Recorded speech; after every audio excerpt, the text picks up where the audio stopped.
control room. We're panning southwest. We shall be in a position to start another survey in 20 minutes.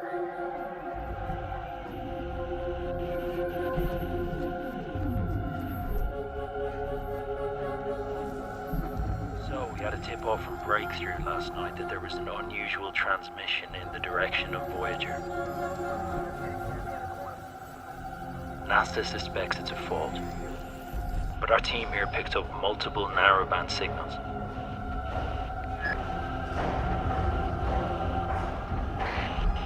I don't think we can discount this being genuine.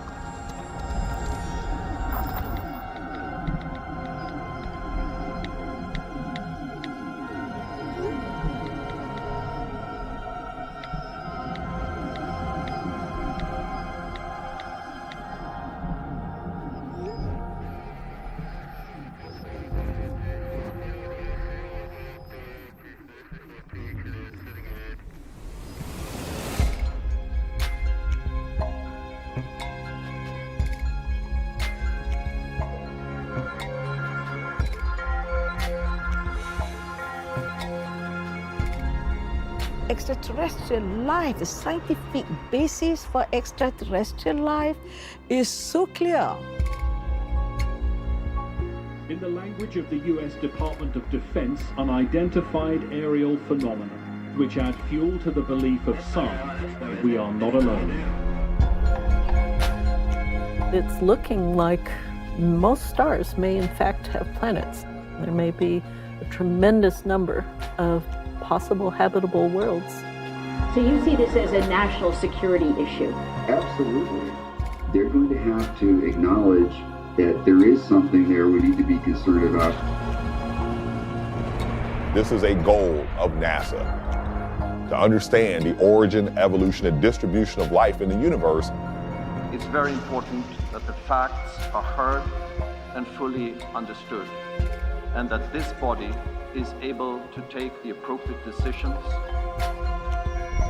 If there is a signal out there, we're getting closer and closer and closer to it.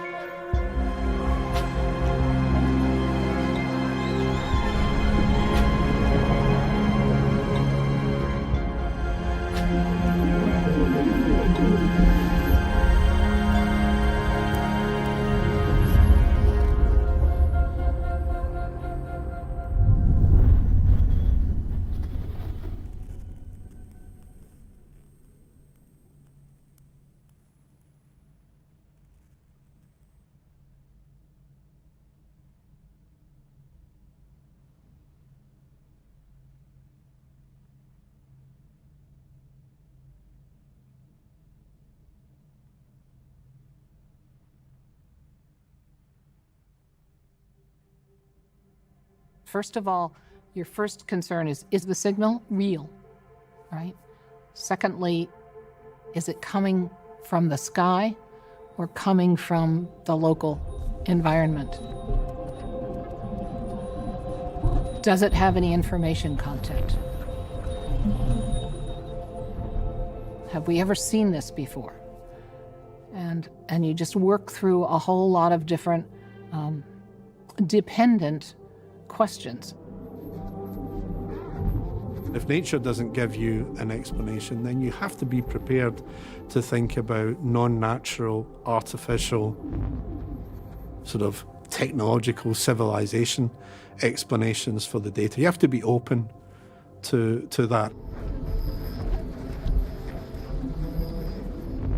If we do detect a signal from somewhere and it looks like it's of intelligent origin, what's going to happen is an alert is going to go out and every telescope in the world is going to turn to that location and start gathering data.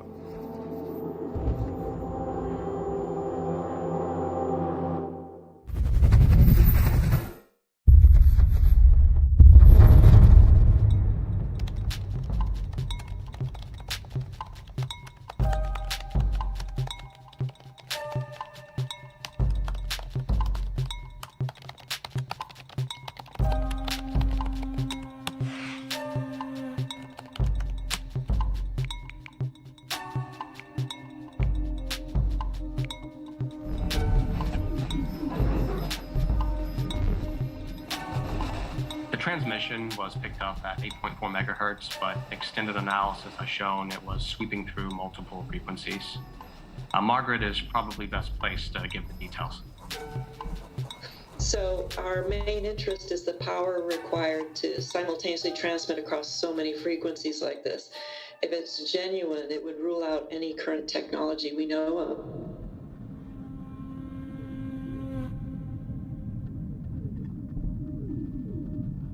Voyager is out of sight for us now, so we're putting together requests for telescope time with Parkes. We've also seen what looks like complex modulation in the data.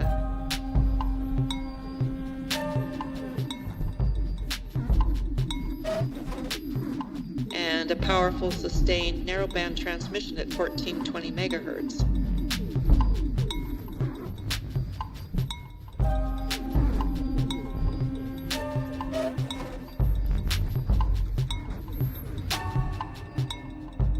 We've kept it amongst ourselves for now, but I imagine it's going to be pretty common knowledge by tomorrow.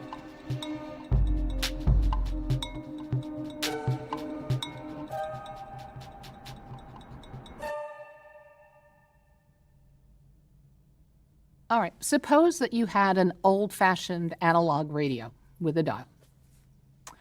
And you turn that dial and you hear a lot of hiss and noise. And suddenly that noise goes away and you hear a very clear tone. So that's the kind of thing that we're looking for.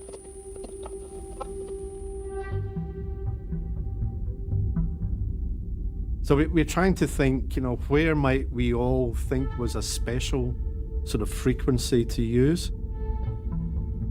You look out in the universe, what you see is lots and lots of hydrogen. And it just happens that there's a natural process where you have lots and lots of hydrogen. It produces this radiation, this radio emission at this particular frequency, 1420 megahertz. So one thought is that this is a place that other civilizations would observe because they will also be doing astronomy and they'll also be looking at hydrogen in the universe. So 1420 megahertz, they will have built receivers, but also probably built transmitters at this frequency. So 1420 megahertz is a frequency we know about, but it's also a frequency that the aliens know about. So right away you can say, okay, if they're really going to try and get in touch with anybody, maybe they would start out by broadcasting at that frequency. You sort of rendezvous at this frequency that every technical society in the universe will know. In all the time we've been listening, we've only picked up a handful of signals that look promising. Perhaps the best known of these was back in the 1970s.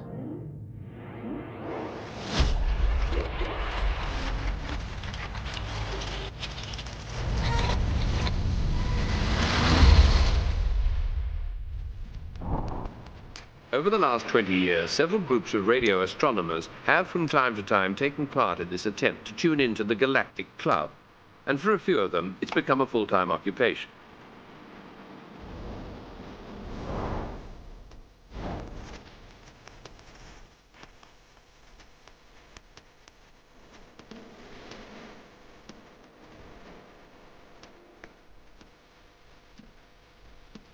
So 24 hours a day, 7 days a week, the observatory computers record the sounds of the universe. And all they ever hear is a hardly changing hiss. Except once.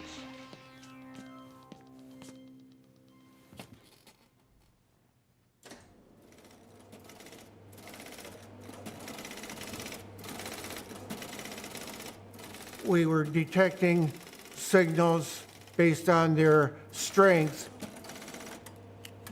And we didn't have enough space to store vast quantities of data. So the idea was we simply printed out ka-chunk. That was how the printer sounded when it printed out all 120 characters at once.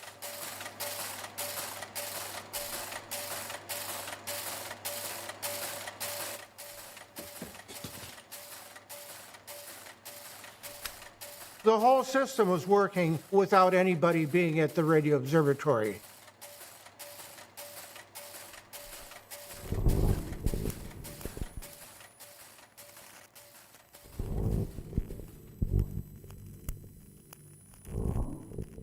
There's always background noise. When this radio signal came through, starting out at 6, that meant 6 times the background noise. Now the next letter E, the E represented a signal strength of 14 times the background noise. Q is 26 times the background noise.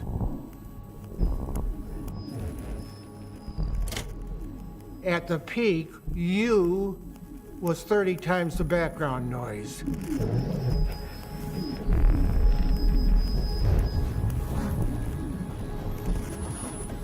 Then we dropped off J, and then 5, and then the signal was gone.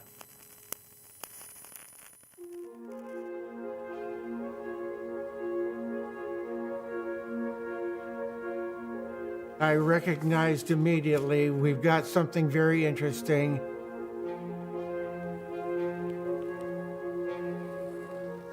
I wrote the word wow in the margin of the printout. Wow, of course, indicates something very interesting. And this turned out to be the strongest narrowband signal that we ever detected.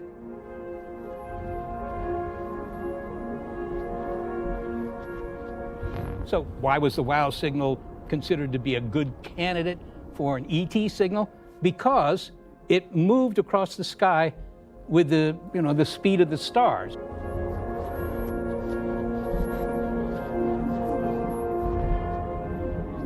And so that tells you that anything that's a transmitter up there, it also will move across the sky at the same speed that the stars apparently move across the sky. And this did all that. So it looked good. The director of the observatory wrote a letter after the detection. He said, "The WOW signal is highly suggestive of extraterrestrial intelligent origin, but little more can be said until it returns for further study." It was not explained by something on Earth. It is not explained by something that we know about stars. It is not explained by something else that we know about in space. So as far as we know, this is an anomalous discovery. It matches many of the hallmarks that scientists expect alien signals to have. And we still have no other explanation for it. I've talked to people at Ohio State about this and asked them what do they think it is, and they basically sort of throw up their hands. Nobody knows. Nobody knows, and that's the problem with finding something only once. It's very hard to study something that you only see once.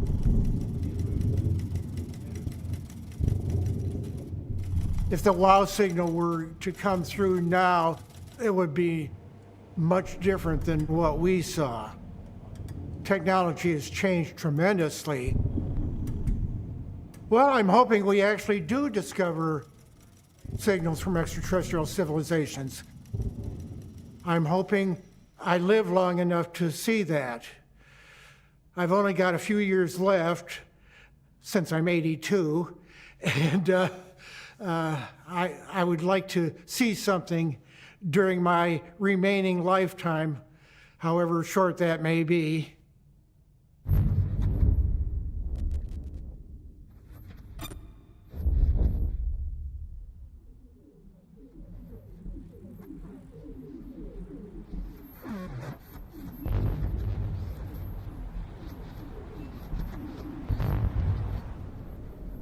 What does this sound like to you?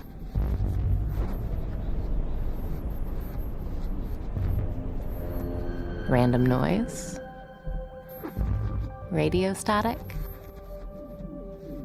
Maybe a muffled voice? I'm Anita Kay. Welcome to The Insight.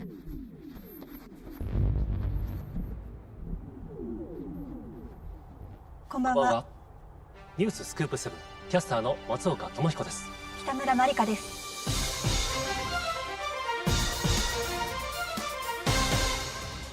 地球外を発信源とする強力な電波信号が捉えられ、世界は大きな衝撃に包まれています。この信号がやってきた方角にはアメリカの探査機ボイジャーがあります。何らかの機器の故障が原因である可能性もあるとして、現在発信源を特定するために研究者が信号の解読を試みています。街の人々にこの謎の信号について聞いてみました。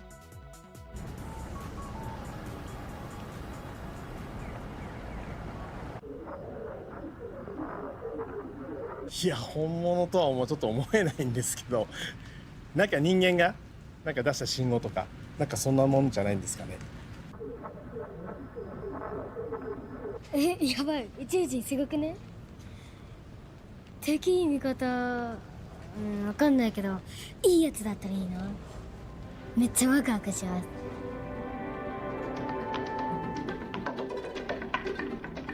Are we alone in the universe? A new discovery revealed this week has many thinking maybe we aren't. So Richard Southern joins us now. A mysterious radio signal picked up from outer space? No, Francis, mysterious radio signals have been picked up. Strong radio signals about... They saw one area that had a signal. Maybe they've got rhythm, too. So can we imagine that it's likely that this signal we're picking up was sent by thinking beings? Just the idea of intelligence elsewhere in the universe has set the Twitterverse all a Twitter.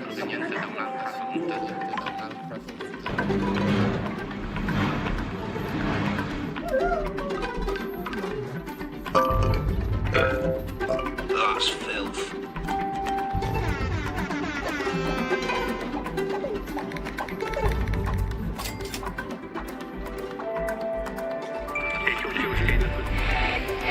So let's turn now to our science editor, David Shookman. David, these seem like intriguing reports. What do we actually know? Well, there's a lot of excitement about this around the world, and with that a great deal of speculation. Some of it, frankly, pretty far-fetched, some sounding more plausible. What we're pretty certain about is that the signal did indeed come from space, and that it was really powerful. But beyond that, frankly, no one's got much of a clue.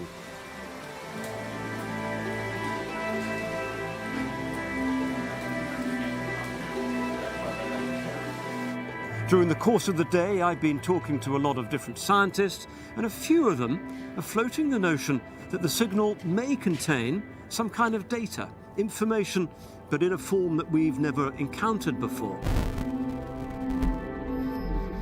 And if that's the case, and it's a massive if, obviously, it may take years before we get to grips with what this is all about.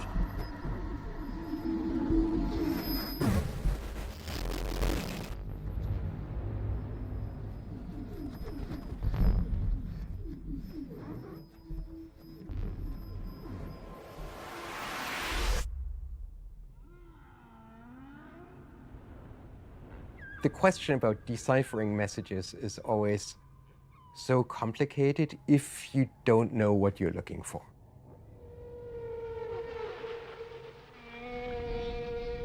Whales are a really good study object, and they are, in some ways, the closest thing that we have to aliens here on Earth.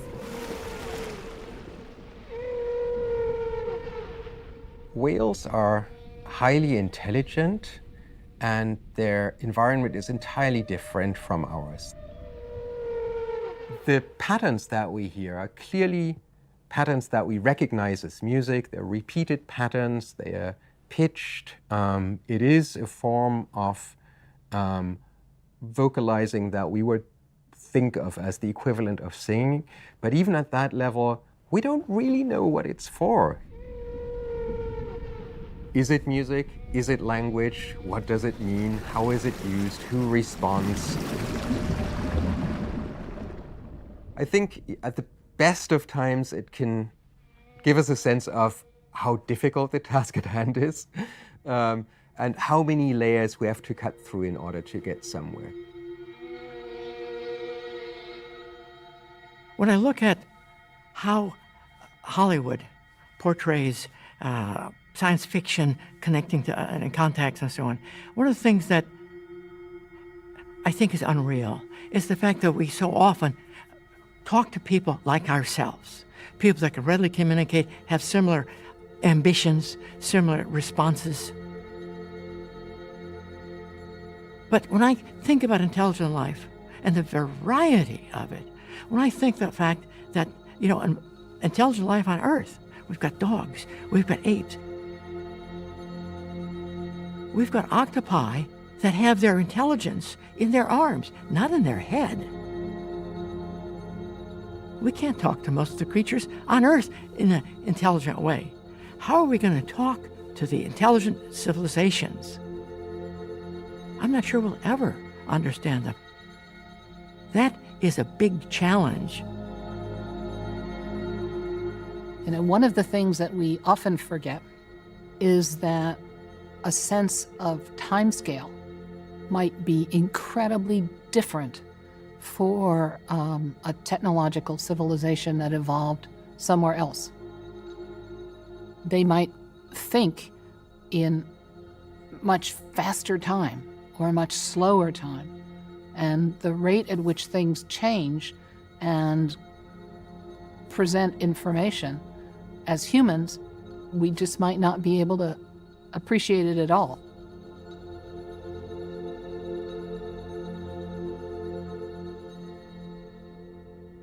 It's not, here's a movie, right? It's not going to be that way. It's not going to be, here's a movie of the aliens. Oh, you want to FaceTime with the alien, right? That's not what's going to happen. So it's going to be a mixture of responses. But for those who are, on team science, it's going to be incredibly exciting because now we have new stuff to study that is unlike anything we've seen before.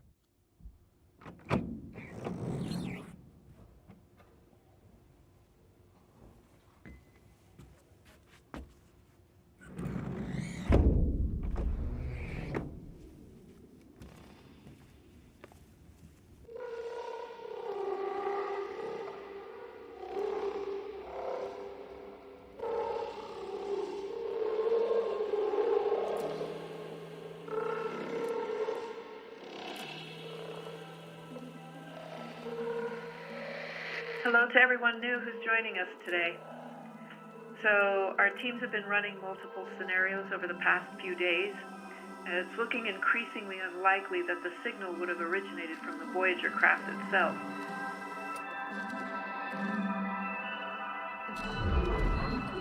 Our best guess is that we picked up a reflection from another source, or maybe something that actually crossed Voyager's line of sight.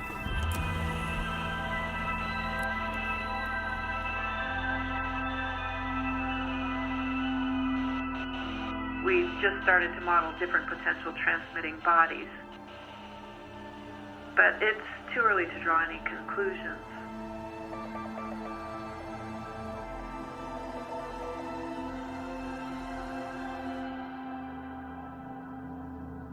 I'd say there's decades of work to be done here.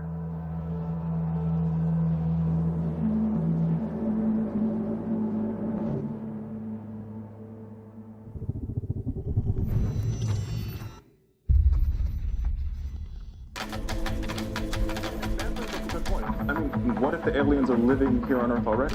Here's my theory.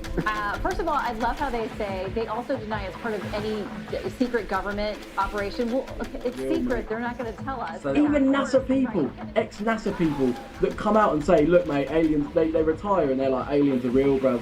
Like, they just are, like, we're fully aware of them, but they don't tell people because it would cause too much of an uproar. Anyone that says that in the entire...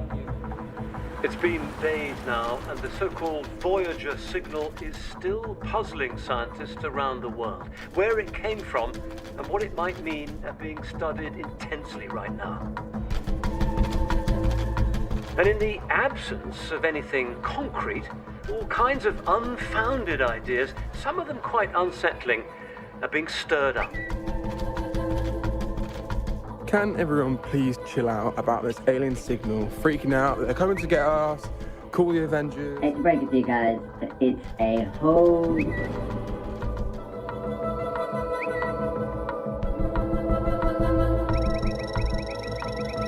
Alexa, do you believe in aliens? This is one of those things that some people like to decide for themselves. I feel like, it's their language we don't really understand, but they're trying to make civilization, contact. and they are coming for us. We need to be prepared. Make sure you have enough supplies and get ready for Armageddon, because this is going to be all-out intergalactic war, full-scale alien apocalypse. With such an unclear signal, without a very obvious intent and message, I think there would be a lot of uncertainty. And uncertainty breeds anxiety.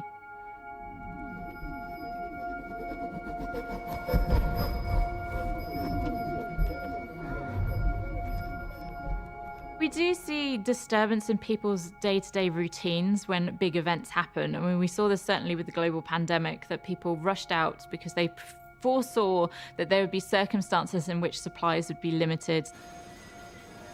I think you'll see an increase in people feeling that there has to be something I can do. So what can I do to prepare? And I will go out and I will buy tinned food, I will buy toilet paper, I'll stock up on water just in case. And that's a way of reassuring yourself that you still have some control over the situation. Con los extraterrestres está la gente revolucionada. Están muy preocupados mucha gente. Se creen que va a pasar algo. Se llevan todas las comidas para guardar comida en casa, vacían las estanterías de los supermercados y no sé lo que pasará, pero está muy revolucionada la gente, sí.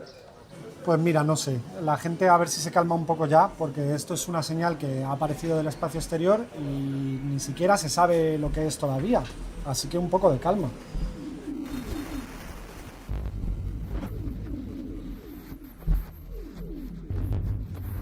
I'm sure, a lot of things would be happening and be many different reactions. But I can assure you the scientific community would be really focused on trying to understand the nature of that signal and its characteristics and where it was coming from. Is it far away, or maybe it's even in the solar system or passing through the solar system? So, we'd be working hard on trying to understand those kind of things.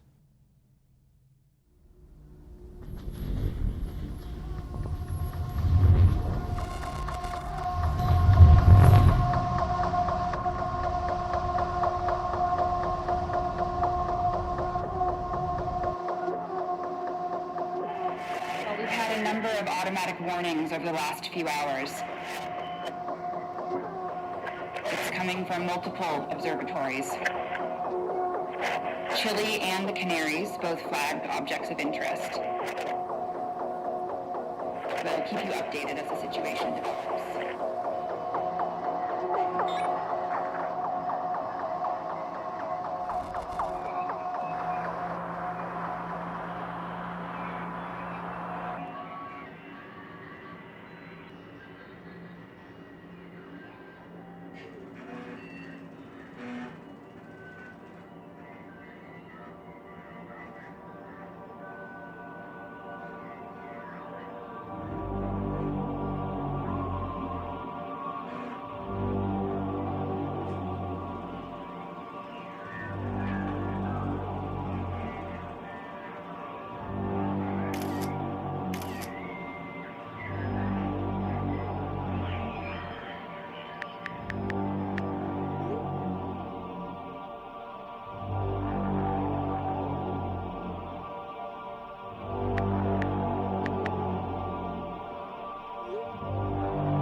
Na skórność 3 miliona kilometrów w czas.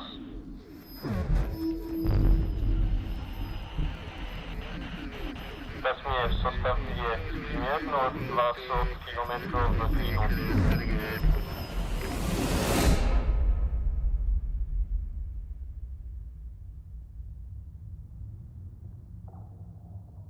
With the Space Guard survey, Congress mandated that we study the sky and find at least 90% of all asteroids a kilometer or greater.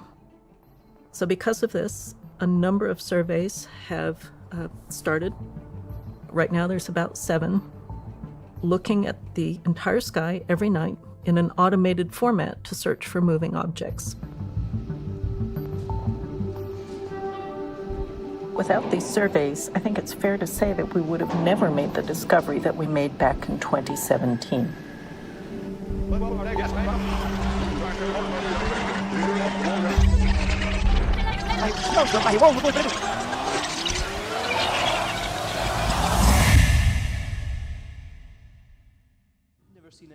We've never seen anything like it, and we don't really have any idea of how you'd make it. There's lots of theoreticians scratching their heads and coming up with ideas, but at the moment we've only got a very small amount of data, so it's difficult to tell what it is. Could it be aliens? It could be.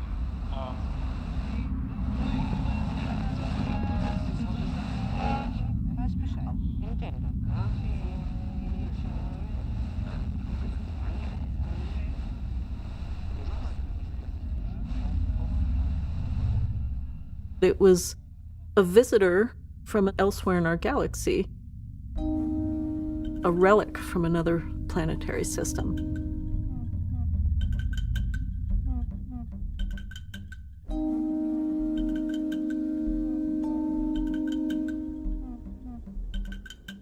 My colleague called me at home and said, "Karen, I think we have found an interstellar object." I was silent for a minute. I was thinking, oh shit, this shouldn't be today. I just want to relax. But then I got very excited.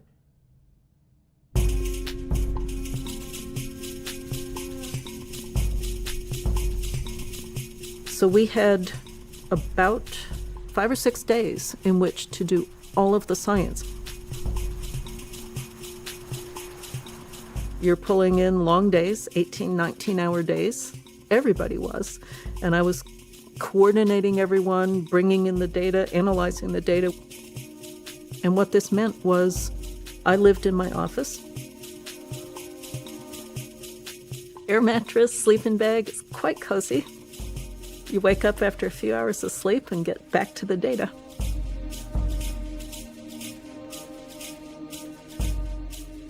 But the first really big surprise, I think, was how much it changed in brightness.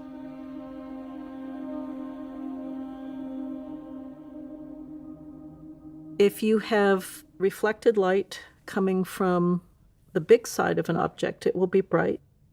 And then as it rotates, you will get a small amount of reflected light.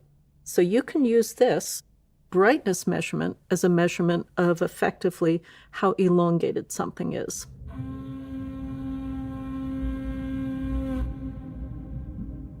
I think it is a really unusual object. The shape, is so extreme. It's sort of 10 times longer than it is broad. I don't really know what you call the thing because it didn't really have the normal properties you would expect from a comet. We were rather shocked. There's nothing in our solar system that is that elongated. Typically, if you have elongated things, eventually they'll hit something and break. So it's just very unusual to have something that long. We contacted 2 people who were specialists in the Hawaiian language, and we said, you have 2 days to devise a Hawaiian name for us. And so they did. By Sunday, they came up with a name, and they suggested Oumuamua, which means scout or messenger from the distant past reaching out to us.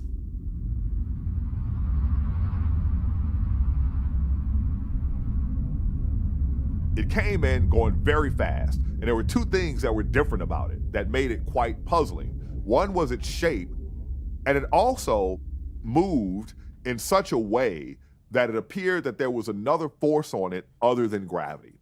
Now, what might that have been? Comets do this all the time, and the other force is the material being ejected from their surface. So, was it cometary in nature?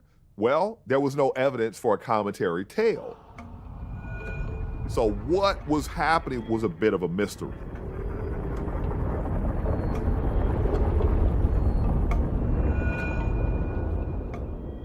Not everybody thought it was, just a natural thing, just an old rock. Some people thought maybe it was part of an alien craft.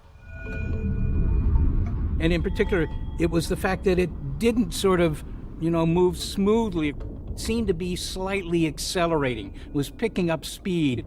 It was moving like it had some sort of engine connected to it or something. The jury is out on what Oumuamua really was.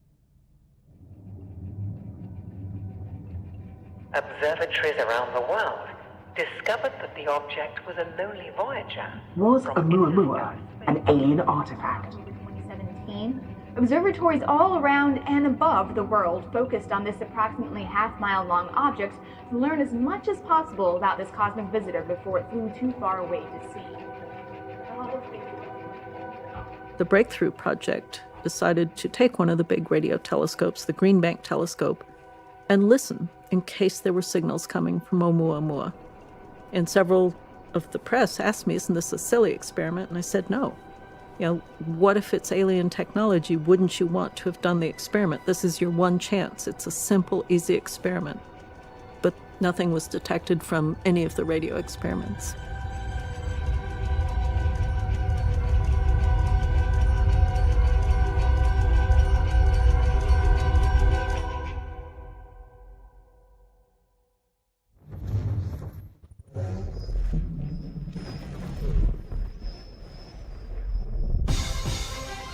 ニューススクープ7、地球外からの謎の電波に衝撃の展開です。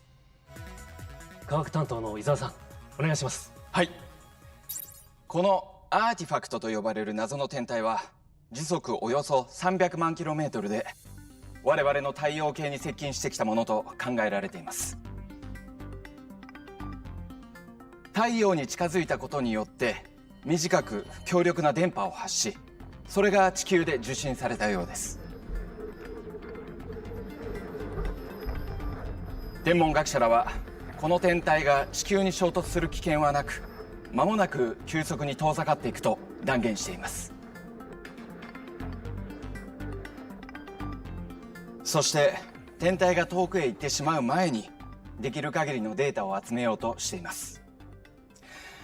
今夜はアーティファクトがチリにある超大型望遠鏡 ELT の観測範囲内を通過するため、最初で最後となる鮮明な画像が期待されています。いやー、どんな姿が捉えられるのか楽しみですね。そうですね。この天体の正体は一体何なのか。SNS 上には思い思いのイラストが次々に共有されています。中には短いアニメーションを作り大人気を博している人たちもいます。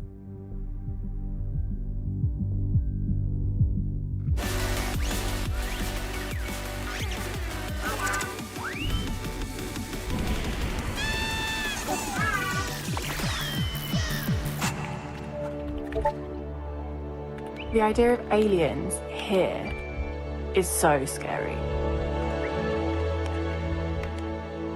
I will be very curious and with many questions, how they think, how they see us. This is the most terrifying. I ain't trust no alien. I think it's the time for me to move to another planet, yeah? What else is this alien race maybe capable of?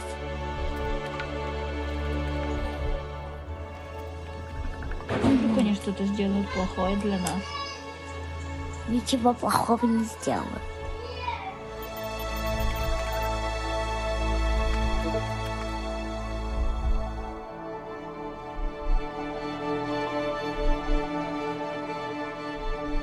The consensus among scientists is that although the object is moving extremely rapidly, it does not pose any danger to us here on Earth. And while this could prove to be one of the most important scientific discoveries of all time, it's triggered a frenzy of diplomatic activity. There have been discussions around the clock at the UN, and there's due to be an emergency special session.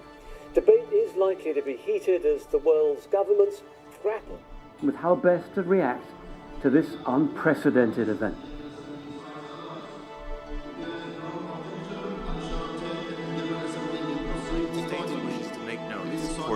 opposition to move all nuclear defenses to an elevated level of preparedness on the condition that a new working The coalition... situation is changing sharply. China is closely following the development. The situation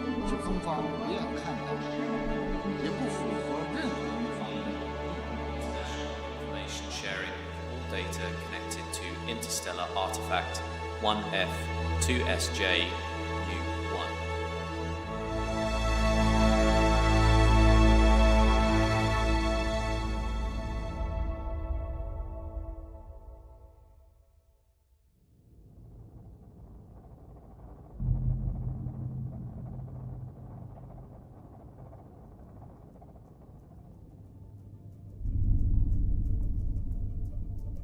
The discussion on space at the United Nations started with the launch of Sputnik by the Russians in 1957.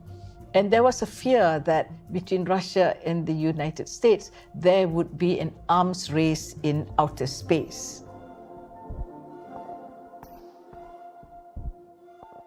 At the 188th meeting of the Committee on Peaceful Uses of Outer Space in 1977, the question was asked that in view of the tremendous impact any contact with an extraterrestrial civilization would have upon our planet, can this committee, it asks, continue to ignore this possible development? Most of the time, the member states do not want to discuss extraterrestrial intelligence or life because it's assumed that this issue will trivialize all the other issues that you're talking about. Talking about space debris, weaponization in space, those are very important topics. But if there is extraterrestrial intelligence, it will trivialize the other discussions. So if there was an interstellar object, that this was obviously emanating radio signals, we'll invite the scientists from all over the world to give its views to the subcommittee on what we should do next. So what does this mean, actually? It's very important that the facts are heard and fully understood, and that this body is able to take I mean, you cannot have a quick solution in the United Nations. You can't. It has to be extraordinary. And if it's to be extraordinary, then there has to be an extraordinary effort from the Office of the Secretary General to decide what to do next.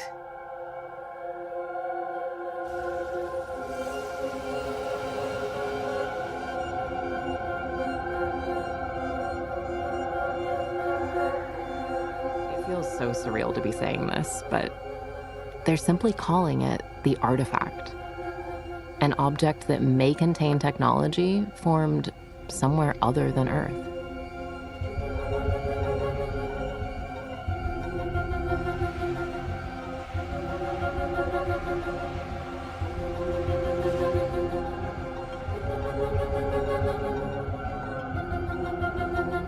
What's amazing is how this whole extraordinary saga began with just one signal. That's all we had to go on. It took another 5 or 6 days before the first image appeared. And when it did, it was really grainy. Now, just in the last few hours, the first detailed pictures have started to appear, and they'll be vital for helping us understand what this object is and where it came from.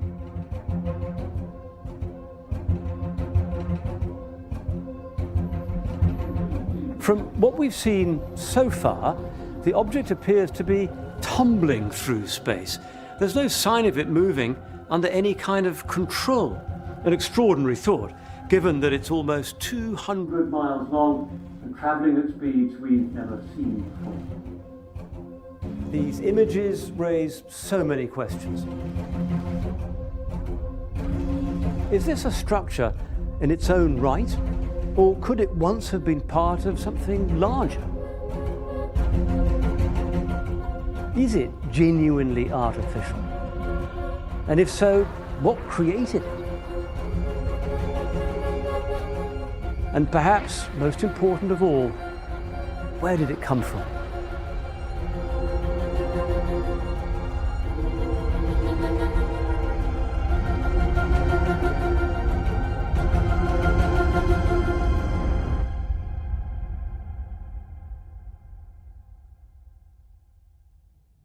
If I was on a desert island and a broken bottle washed up on shore, that would be information that'd be really exciting. It would mean I am not as deserted on this island as I thought I was. And I think that's what this would tell us. It wouldn't tell us everything we wanted to know about the aliens, but it would tell us we're not as alone as we thought we were. If there was some sort of alien artifact that would come through the solar system, you would do as much to characterize it. What is it made of? How big is it? How dense is it? Is it spinning? These are the things that help you understand what it is. So you have to rush and get the data first, and then you interpret the data afterwards. We'd be able to look at the light that was being reflected off it and also being absorbed by it, and that might tell us about the chemical composition of what we're looking at. We'd be able to tell if it's a geological object, if it was made up of rock or if it was made up of metal, and what kind of material it was. If it was artificial, we might be able to tell what the different chemical composition of the artificial material is.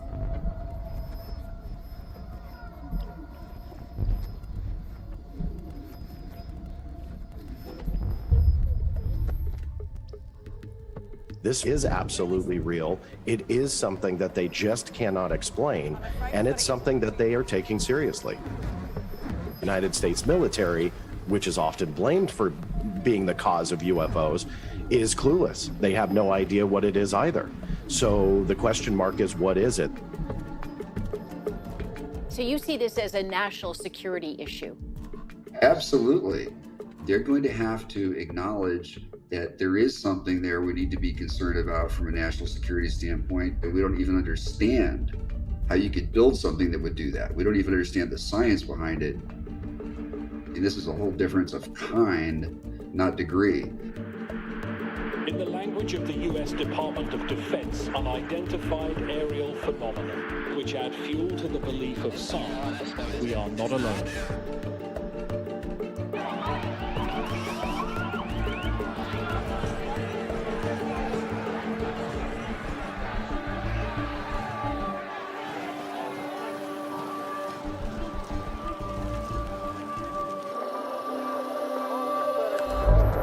You're back with Anita Kay. America tonight is split down the middle. Gun sales have more than doubled across the country, with many convinced of impending invasion. For many others, however, the events of the last few days have been cause for intense celebration and represent one of the most significant moments in human history.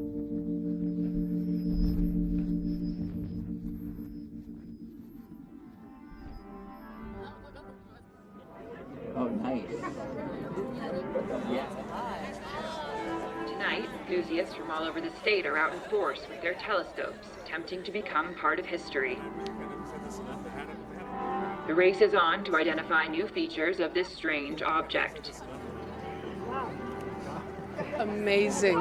It's, as you can see, it's a party atmosphere, but everybody is just enjoying the thrill.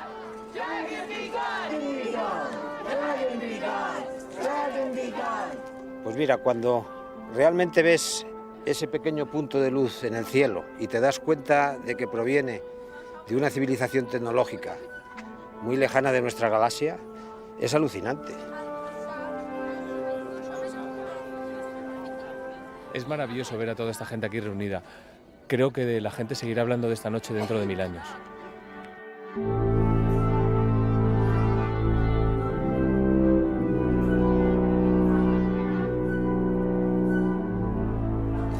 Tonight, the first studies into the artifact are being released. One suggests it could be made of a kind of metal, supporting the claim that it is indeed artificial. Another intriguing line of inquiry is working out where it's come from. And because NASA and the European Space Agency have developed ways of studying distant stars, it is possible that we could peer back along the object's path to look for evidence of habitable worlds.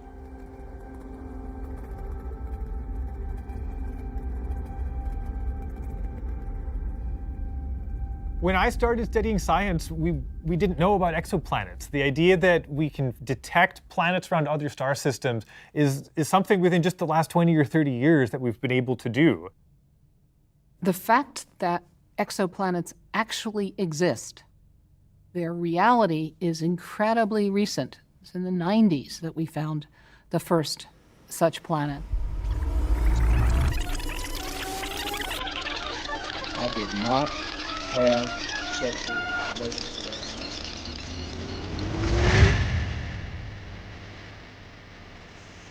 America's Hubble Space Telescope has taken the first pictures of a planet outside the solar system. It was found near two developing stars 450 light-years from Earth. Astronomers believe it's the first concrete evidence there are other planets in deep space.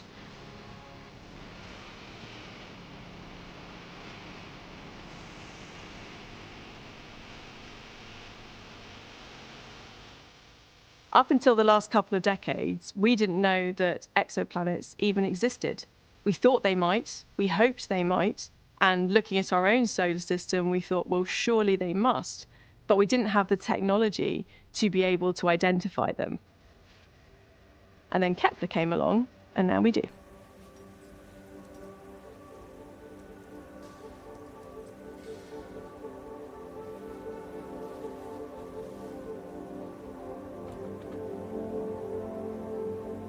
When I was thinking of Kepler and building a mission, one of the things I recognized was that NASA had a strategic objective: determine the extent of life in our universe. And how would you do that? Well, if you had planets, lots of planets in the habitable zone, Earth-sized planets, you could have life throughout the galaxy. When I speak of the habitable zone, what we're talking about is if we take a planet, we move it close to the star, it's too hot. If you had water on a planet, it would boil off, it would evaporate, it'd be lost to space. It's too hot. If you go very far from the star, it's too cold. Any water there is frozen forever. So the intermediate region, the Goldilocks zone, we could have liquid water on the surface, where we think it would be conducive to the evolution of life. That's what we call the habitable zone. Kepler was designed to find out, are Earth-sized planets frequent in our galaxy? Are they in the habitable zone?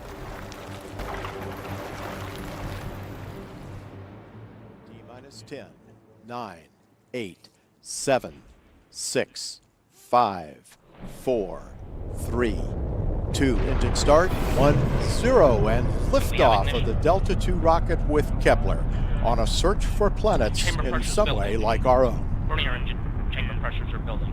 Groundlet solid motors are building in chamber pressure.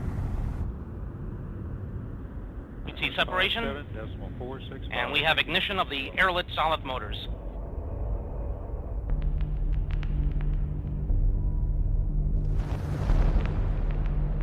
When the telescope was launched, the thing was tumbling in space, pointing the antenna this way and that way. Couldn't operate properly. It's a real cliffhanger.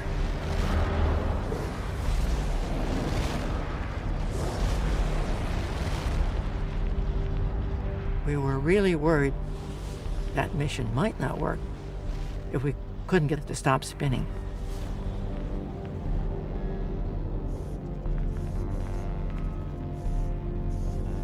When it found the electronic system was in difficulty, it shifted to a different system, was able to stop the spinning and point the antenna toward the Earth.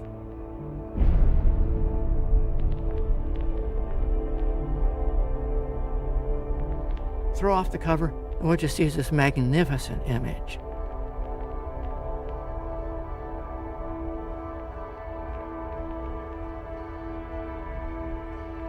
"82 detectors, showing hundreds of thousands of glowing stars, every detector working.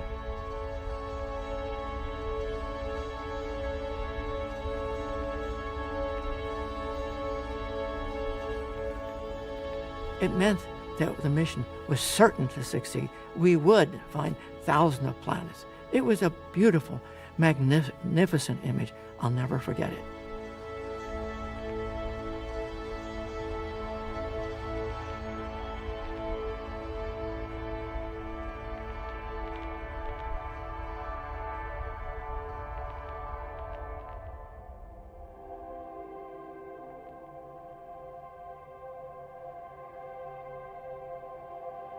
So as the Kepler Space Telescope continuously stares at the stars, you can see planets moving around these stars. You can see that the light dips slightly in its brightness, and we can measure that dip. So we can tell potentially by how big the dip is, what size the planet is. We can also look at the orbit of the planet, how long it takes to go around its star, and maybe how close it is to its star. When we combine those with the temperature of the star, we can start to estimate the temperature of the planet itself. And once we know that, we can actually estimate its habitability potential and whether it's somewhere that could be capable of supporting life as we know it.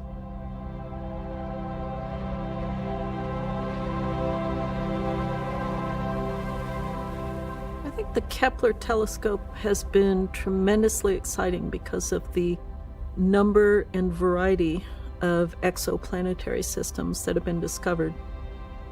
With Kepler, it's, at least in my opinion, showing that we probably have a potential for a lot of habitable worlds.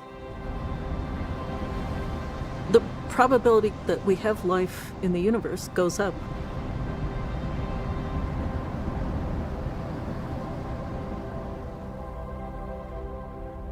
We know for a fact, not speculation, for a fact, our galaxy is full of Earth-sized planets and habitable zones. It might very well be full of life.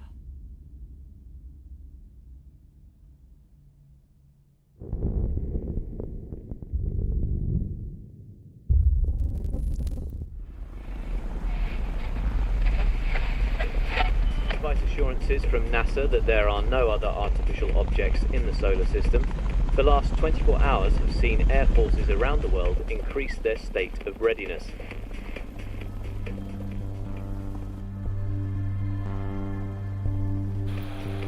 Meanwhile, troops have been mobilized in parts of mainland Europe to help alleviate some of the mounting food shortages and supply chain issues.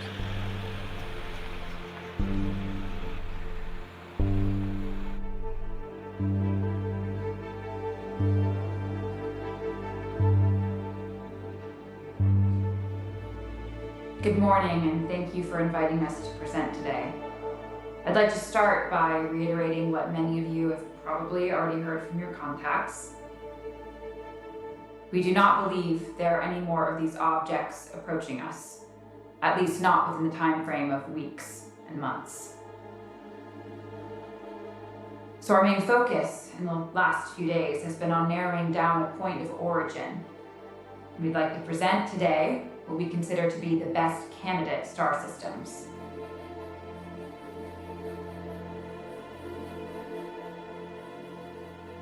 Using speed and trajectory data, we were able to narrow down over 5,000 to 400 potential candidates. Then, we discarded any systems without an abundance of the elements seen in the artifact,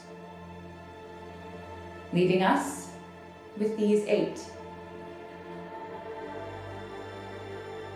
Of these, only one we believe might be old enough to be a potential home to complex life.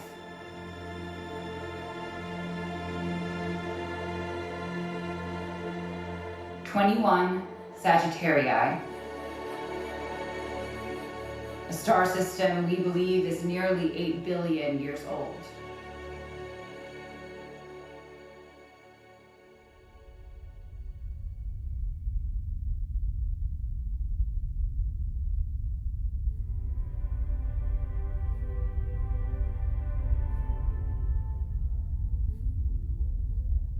Well, it's quite probable that something that we would find will be older.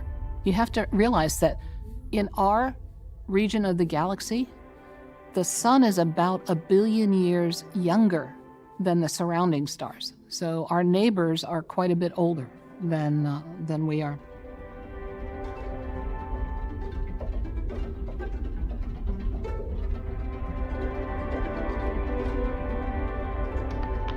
Well, I think older stars would be interesting just because they've been around for a longer time, so there's been a longer sort of period for life to evolve.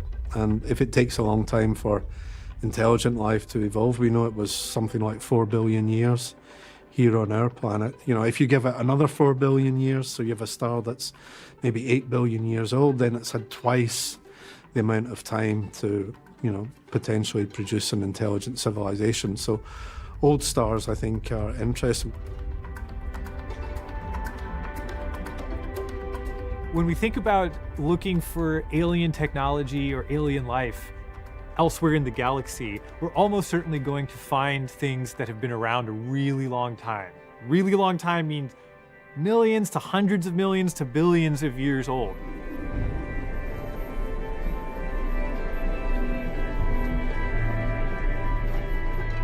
If we found technology that was 1 billion years old, that means when Earth was covered with microbes and slime, there's technology operating on some other planet. I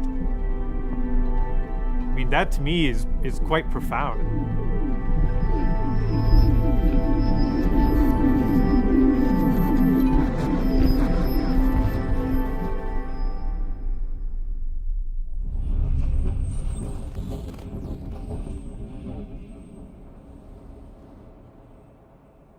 Science Q。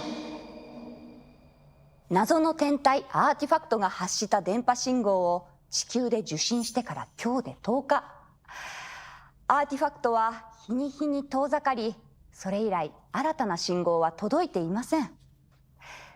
そして今、世界の目は400光年以上離れたところにある不思議な連星に向けられています。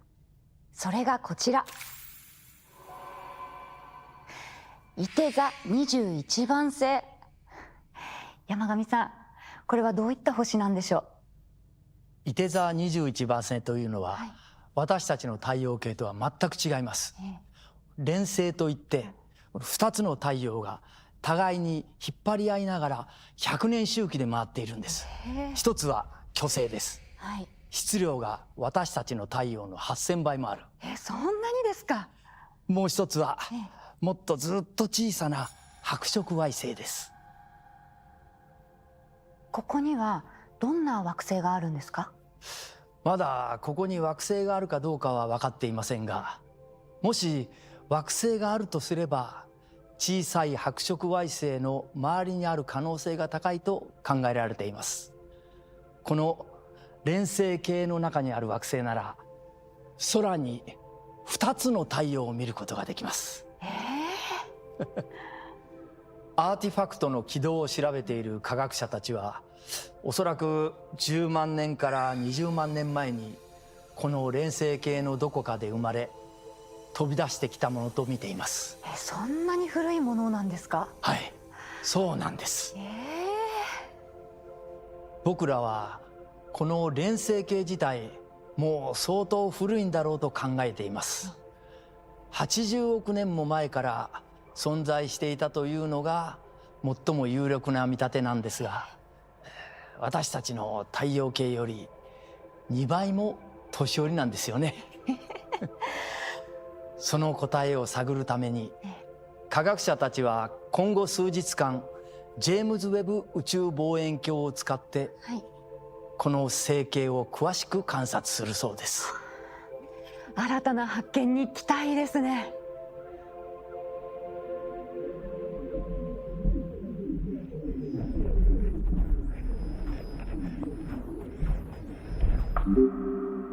This is Anita Kay. Welcome back to The Insight. So what exactly is this thing? And what do we do now? Well, based on its erratic and uncontrolled spin, many now suspect we've likely discovered some kind of technological debris. A piece of cosmic junk that originated somewhere in the Sagittarii system. The question some are now starting to ask is, should we attempt to send a message there? And if so, what should we say?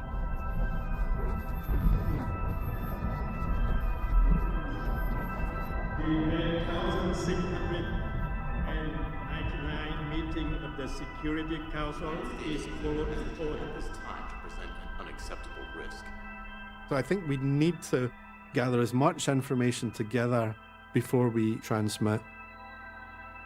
You know, we've got this thing in our head. It's sort of limited, you know, by the you know, the physical scale of it. But you know, there might be other things out there that just has a capacity that is completely beyond what we can even imagine. And so it's a bit like, you know, ants, you know, trying to communicate with ants. The gulf might be enormous between ourselves and other intelligences. You'd have to think really hard about that before you press the send button.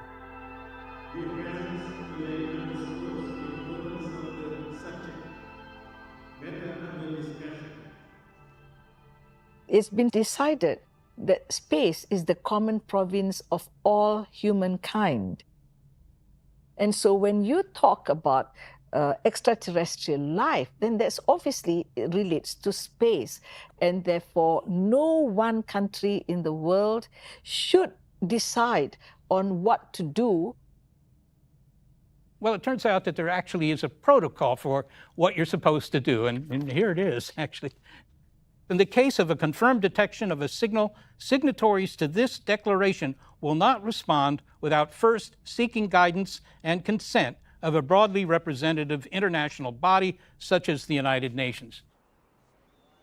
Personally, I don't think that there's any reason to be particularly concerned because we're broadcasting all the time anyhow. All our radio, all our television, all those signals, they just go right through the ionosphere.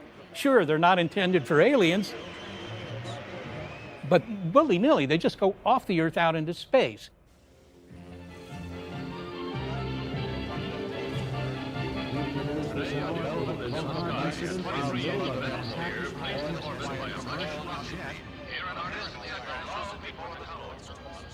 Freeman Dyson is one of the people that's participated in the past years with us.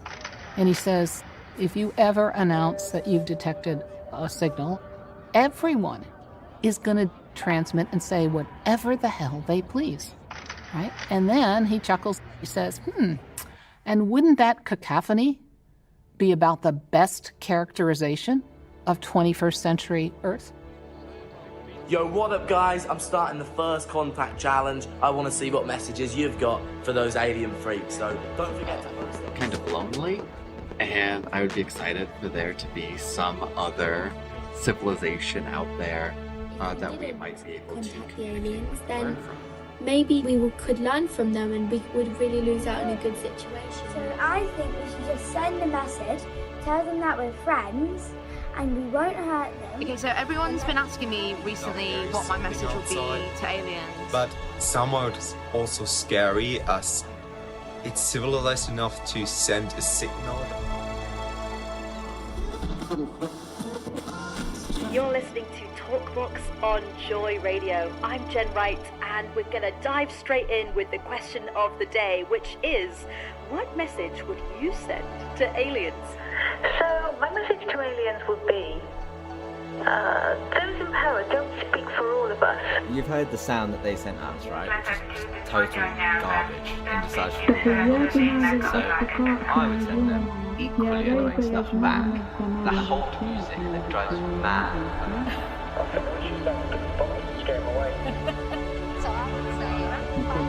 En person som har tjurratten ikväll.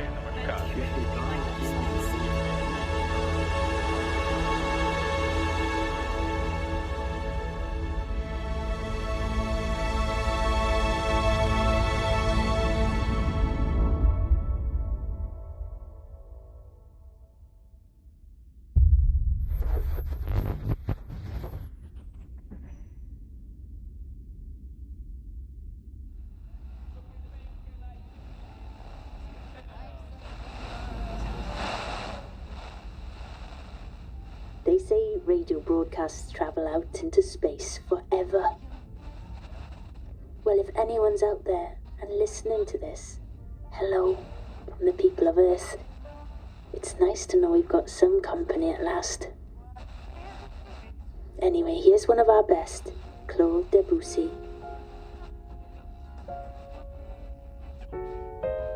Let us know what you think.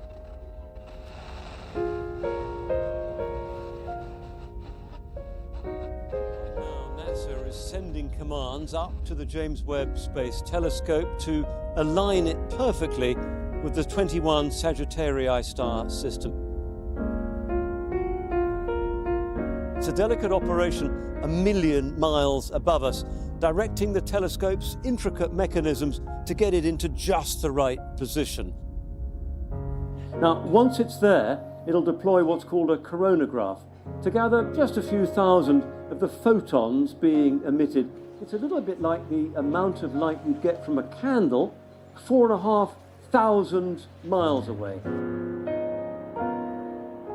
But by analysing that light, it should be possible to see if there are planets there and to gather clues about what kind of worlds these might be.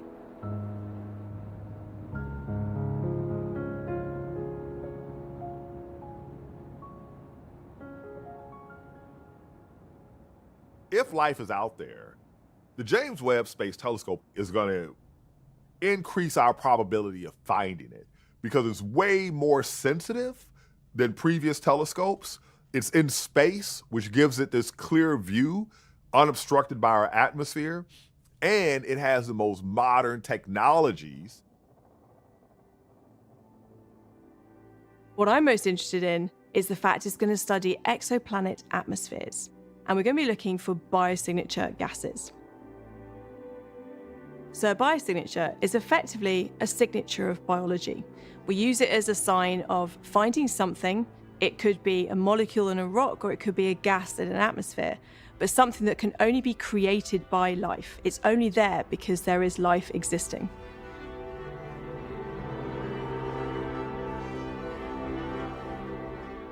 You might look for water vapor, oxygen, and methane. That's a classic biosignature because on Earth, those things derive from life. So on an exoplanet, it would at least suggest to us the presence of life. A technosignature is any remotely detectable evidence of technology. So CFCs are chlorofluorocarbons. They have a very long residence time in the atmosphere.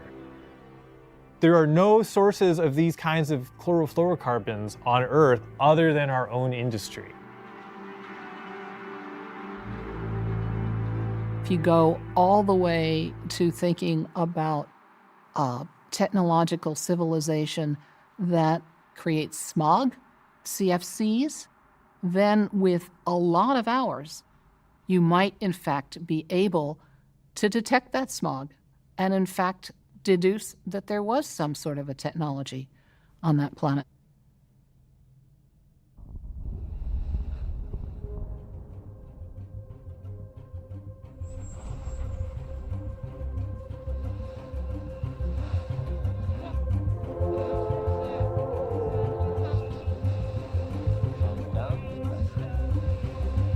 今日、いて座21番星系から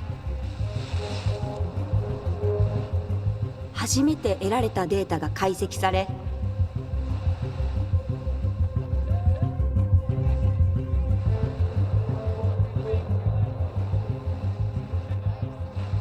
For 12 days, the world has held its breath. Now, finally, we are beginning to get some answers. The James Webb data has revealed something extraordinary.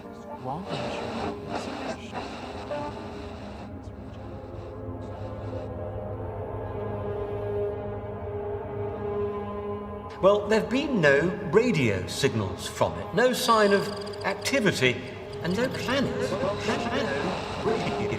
from it. But there are hints about what could be the remains of a planet.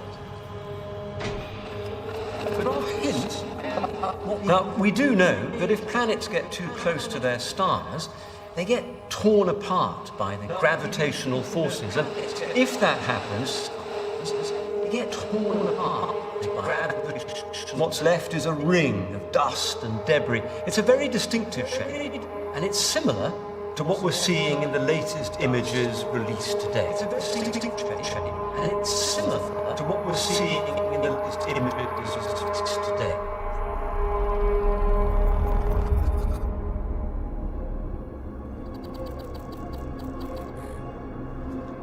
We're also getting clues about what this ring is made of. And it seems to include chemical compounds that are unlikely to be natural. Instead, they look somehow manufactured. Chemical compounds that are unlikely to be. So there are suggestions that this ring and the object that just passed through our solar system may be relics of a past civilization. Which means that this is no longer a search for life, it's more about delving into the ancient history of deep space. Nous cherchions des réponses, mais nous n'avons trouvé que des questions. すべて消え去っていたのです。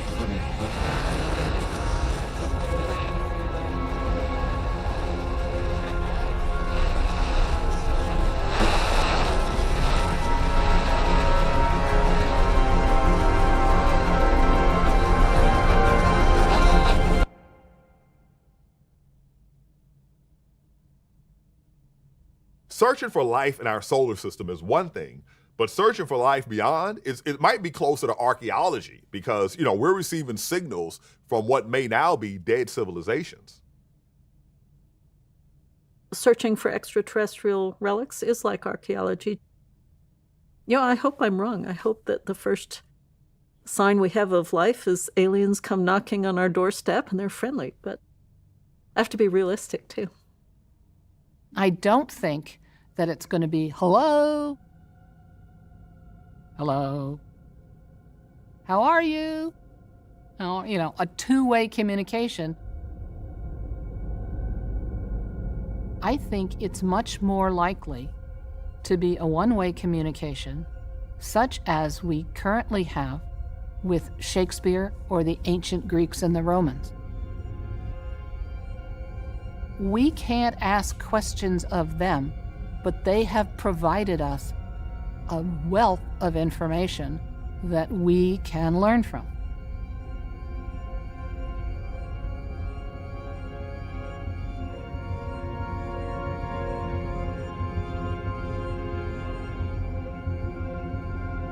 I think if we detect evidence of a single artifact or a single piece of evidence that there is another advanced civilization out there, well, then I think the floodgates are open.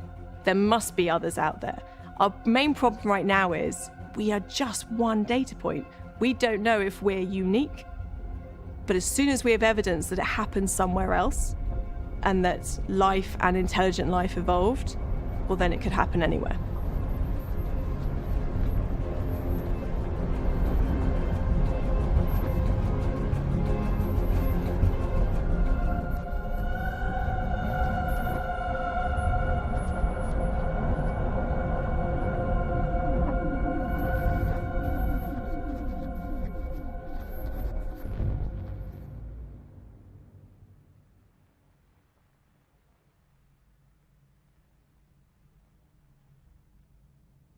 Hello, good evening. Well, straight away, let's focus on that all-important cloud cover, tending to break up and translating into clear skies, which of course is great news if there are any amateur astronomers out there wanting one last glimpse of this cosmic visitor. As we know, we're expecting a few million people to mark the occasion throughout the country over the course of this evening, and that's anywhere from Snowdon, Oruthba, all the way down to Trafalgar Square. Pretty mass gathering expected there. But a word of warning.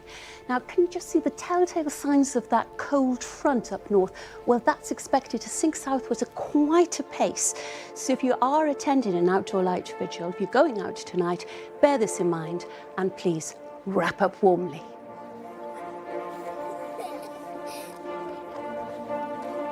Bueno, venimos porque queremos celebrarlo con todos, en todo el mundo. Las personas que hicieron este objeto tal vez se mudaron a otro lugar. Espero que los encontremos algún día.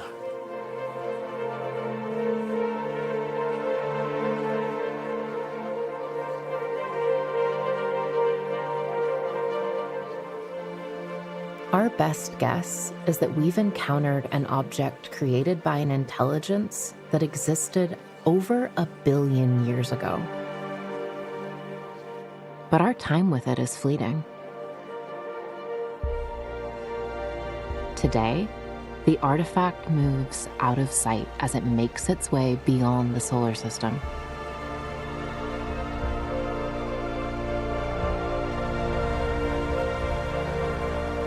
It may be over 1 million years before it encounters another star or planet.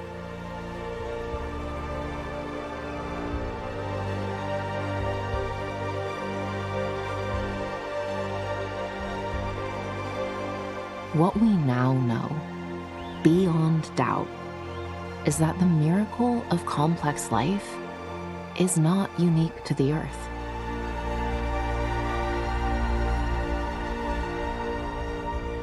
But how long intelligent civilizations last, and if they ever overlap, remains unknown.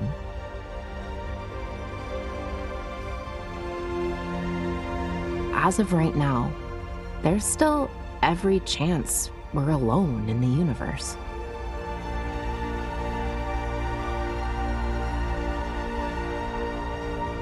And that means we have a responsibility to protect what's happened here.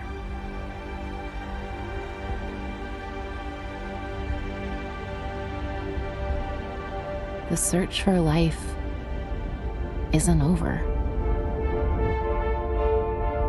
It's really just beginning.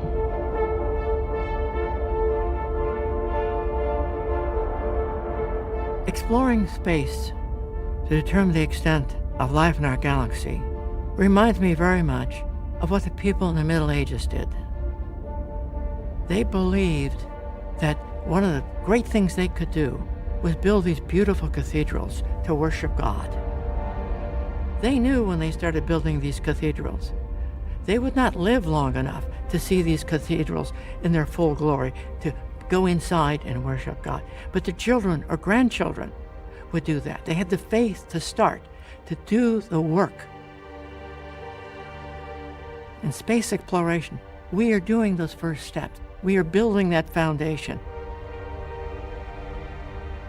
And it's not something that's done in one lifetime.